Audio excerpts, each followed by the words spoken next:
قال الله تعالى في القرآن الكريم فأعوذ بالله من الشيطان الرجيم بسم الله الرحمن الرحيم يا أيها الذين آمنوا كتب عليكم الصيام كما كتب على الذين من قبلكم لعلكم تتقون وقال رسول الله صلى الله عليه وسلم من صام رمضان إيمانا واحتسابا غفر له ما تقدم من ذنبه وفي رواية وما تأخر أو كما قال صلی اللہ تعالی علیہ وسلم۔ بہت دن سے مسلمان منتظر تھے جس مہینے کے، بہت دن سے مسلمان منتظر تھے جس مہینے کے،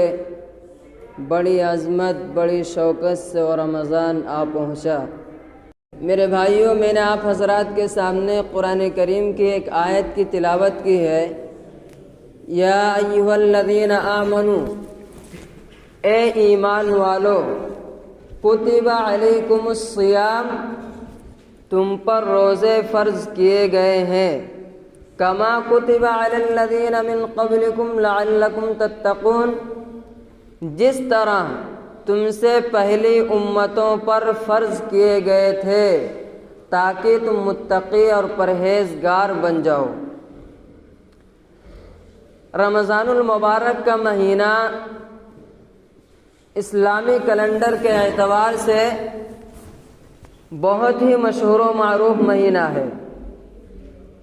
اور رمضان ہمیشہ اہمیت کا حامل رہا ہے، اور رمضان کی فضیلت و برتری کو بتلانے کے لیے یہی کافی ہے میرے دوستو کہ اللہ تبارک و تعالی نے اس کو اپنا مہینہ قرار دیا ہے۔ رمضان عربی لفظ ہے، رمض کے معنی لغت میں جلانے اور خاکستر کرنے کے آتے ہیں۔ جس طرح آگ لکڑی کو جلا کر راکھ کر دیتی ہے، ٹھیک اسی طرح یہ رمضان انسان کے گناہوں کو نیست و نابود کر دیتا ہے۔ انسانی دلوں پر غلط کرتوت کی وجہ سے، غلط کارناموں کی وجہ سے جو زنگ اور میل اور کچیل جم جاتا ہے، یہ رمضان انسان کی ان گندگیوں سے دور کر کے انسان کو صاف ستھرا کر دیتا ہے۔ ہمارے آقا جناب محمد الرسول اللہ صلی اللہ علیہ وسلم نبوت ملنے کے بعد 13 سال تک مکہ معظمہ ہی میں لوگوں کو احکام خداوندی سناتے اور اس کی تبلیغ کرتے رہے، لیکن جب مکہ کے باشندوں نے آپ صلی اللہ علیہ وسلم کو ہجرت کرنے پر مجبور کر دیا اور آپ صلی اللہ علیہ وسلم مکہ المکرمہ چھوڑ کر مدینہ المنورہ تشریف لے آئے، تو یہاں سب سے پہلے عاشورہ کا روزہ فرض ہوا تھا۔ لیکن ہجرت سے 1.5 سال بعد 10 شعبان سن 2 ہجری کو رمضان کے روزوں کی فرضیت کا حکم نازل ہوا اور صوم عاشورہ کی فرضیت ختم کر دی گئی، اور آپ صلی اللہ علیہ وسلم نے اعلان فرما دیا کہ اب جو چاہے عاشورہ کا روزہ رکھے اور جو چاہے نہ رکھے، اب جو چاہے عاشورہ کا روزہ رکھے اور جو چاہے نہ رکھے۔ بعض علماء نے لکھا ہے کہ جب حضرت آدم نبی علیہ السلام نے جنت میں گیہوں کا دانہ یہ پھل کھا لیا تھا جس سے اللہ تبارک و تعالی نے منع فرمایا تھا، تو حضرت آدم نبی علیہ السلام کے پیٹ میں اس دانے کا اثر یا اس گیہوں کا یا اس پھل کا اثر 1 مہینے تک مسلسل باقی تھا۔ پیٹ میں اس کا اثر 1 مہینے تک رہا تھا، لیکن جب حضرت آدم نبی علیہ السلام نے اللہ تبارک و تعالی سے اپنے غلطی کی معافی مانگی اور توبہ کی اور اللہ تبارک و تعالی نے ان کی توبہ قبول فرمائی، تو کفارے کے طور پر اتنے ہی دن کے روزے رکھنے کا حکم نازل کیا، اور یہی حکم ان کی اولاد کے لیے مقرر ہو گیا، اور مکمل 1 ماہ روزے رکھنے کا حکم نازل ہوا۔ میرے بھائیوں، میں بتانا یہ چاہتا ہوں کہ رمضان المبارک کا مہینہ چونکہ قدرت الہی کی جانب سے ایک بیش بہا تحفہ اور عطیہ ہے، اس کا ایک ایک دن، ایک ایک ساعت، ایک ایک لمحہ انتہائی قیمتی اور قابل قدر ہوتی ہے۔ اس کی اہمیت کے پیش نظر اللہ کے پاک پیغمبر جناب محمد الرسول اللہ صلی اللہ علیہ وسلم رمضان المبارک شروع ہونے سے پہلے ہی صحابہ کرام کو جمع کر کے، اکٹھا کر کے تقریر فرمایا کرتے تھے اور واعظ و نصیحت کیا کرتے تھے، اور رمضان کی وقات اور اس کے قدر و قیمت کو سمجھاتے ہوئے اچھے عملوں کا شوق دلاتے۔ چنانچہ عبادہ بن صامت رضی اللہ تعالیٰ عنہ فرماتے ہیں کہ ایک مرتبہ رمضان کا مہینہ قریب آ رہا تھا۔ اس وقت اللہ کے پاک پیغمبر جناب محمد الرسول اللہ صلی اللہ علیہ وسلم نے ارشاد فرمایا، اے لوگو، رمضان کا مہینہ قریب آ رہا ہے، اے لوگو، رمضان کا مہینہ قریب آ رہا ہے، جو بہت برکتوں والا مہینہ ہے، جو بڑی رحمتوں والا مہینہ ہے۔ اس مہینے کے اندر اللہ تبارک و تعالی تم پر اپنی خاص رحمت نازل فرماتا ہے، تمہاری دعائیں قبول کرتا ہے، تمہارے گناہوں کو بخشتا ہے، اور تمہارے نیکیوں میں ایک دوسرے سے بڑھنے کو دیکھ کر فرشتوں کے سامنے فخر کرتا ہے۔ لہٰذا خدا کو تم اپنی نیکیاں دکھاؤ، اور بڑا ہی بد نصیب ہے وہ انسان، بڑا ہی بد نصیب ہے وہ انسان جو اس مہینے میں بھی اللہ کے رحمت سے محروم ہو جائے۔ اللہ کے پاک پیغمبر جناب محمد الرسول اللہ صلی اللہ علیہ وسلم نے فرمایا ہے کہ خداوند قدوس کو بندوں کو اپنی نیکیاں دکھلانا چاہیے۔ جب خداوند قدوس بندوں کی اطاعت کو دیکھتا ہے تو فرشتوں کے سامنے فخر کرتا ہے۔ اس کا کیا مطلب؟ اس کا مطلب یہ ہے کہ جب اللہ تبارک و تعالی نے حضرت آدم نبی علیہ السلام کو پیدا کرنے کا ارادہ فرمایا اور خبر دینے کے طور پر ارشاد فرمایا تھا، انی جاعل فی الارض خلیفہ،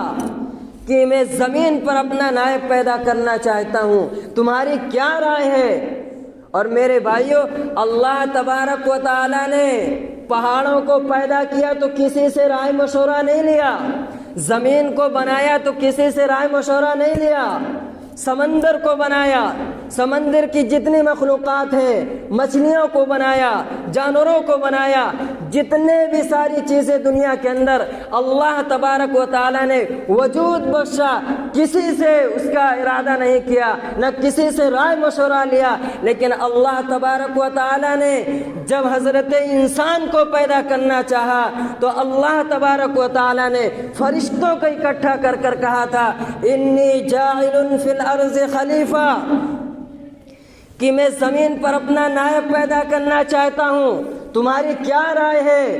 تو فرشتوں نے بیک زبان ہو کر کہا تھا،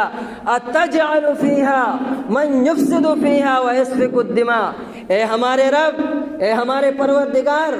کیا آپ زمین میں ایسے لوگوں کو پیدا کریں گے جو فساد کیا کریں گے، آپس میں خوریزیاں کریں گے، ایک دوسرے پر ظلم و زیادتی کریں گے، ایک دوسرے کا حق ماریں گے، حق تلفی، بے رحمی جن کا شیوا ہوگا؟ اللہ تبارک و تعالی نے میرے دوستو کیا ہی خوبصورت جواب دیا مسلمانوں، انی اعلم ما لا تعلمون، کہ فرشتوں تمہیں کیا خبر، مجھے ان تمام چیزوں کے بارے میں معلومات ہے جن سے تم بے خبر ہو، جس کو تم نہیں جانتے ہو، میں ان تمام چیزوں کو جانتا ہوں جس کے بارے میں تم ذرہ برابر بھی نہیں جانتے۔ اب میرے بھائیوں، جب اس کے نیک بندے